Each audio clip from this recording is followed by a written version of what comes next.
بالتعادل يوم 21 نوفمبر 2010 هدفين مقابل هدفين.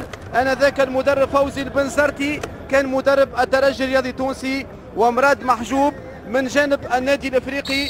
مباشرة تنطلق المباراة وتذكير بسرعة بتشكيلة الفريقين، والمحاولة الأولى من وجدي بوعزي.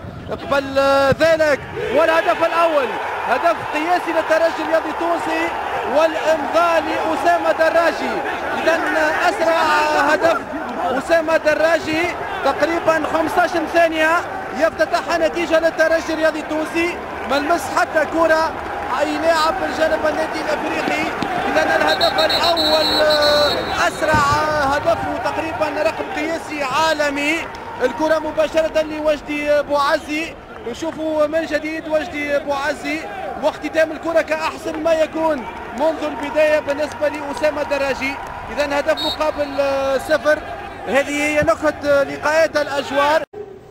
نبيل، الترجي الرياضي التونسي فاز بالبطوله، ربح في الدربي، مترشح بالكاس هذا قلناه، لكن الترجي كذلك فما ريكور جديد في تونس اللي هو اسرع هدف لاسامه دراجي. يظهر بالتعاون مع الاخوان عارف وكذلك عماد الكيلاني عندنا قسناهم بالكرونومتر بالضبط بينه هو وبين هدف ايف جوبيتر. كان فما شك شكون اسرع هدف امامنا الصور.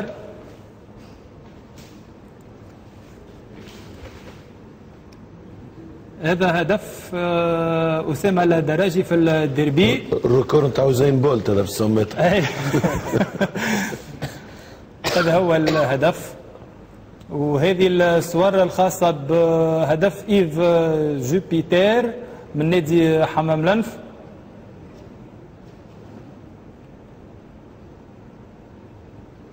عشرة 32 هكا يكون أسامة الدراجي صاحب الرقم القياسي في تونس لأسرع هدف. هذا الهدف الأولاني نلاحظوا مليح حطينا سبوت على اللاعب اللي لعب اللمسة الأولى في ضربة البداية.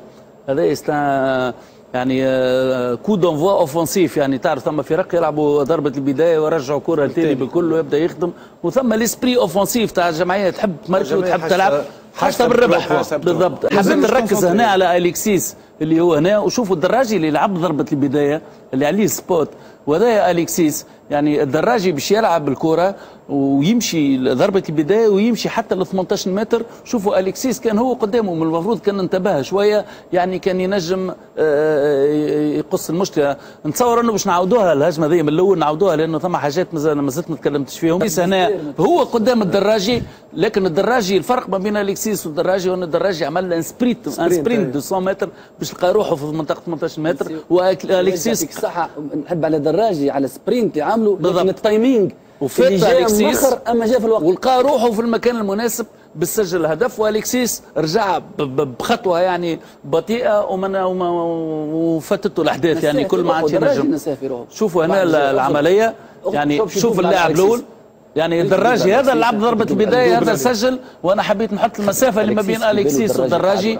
هذا معناها لعب من خلف. شوفوا اليكسيس كيفاش متاخر بارابور للذوات، دوبل عليه هو من وراه.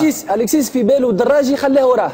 وقت اللي تلعبت ضربه البدايه بسام كان اليكسيس بعيد على الاقل 15 متر يعني على دراجي، فاتوا عدى ال 15 متر وفاتوا بسبرينت ودخل 18 متر وسجل الهدف.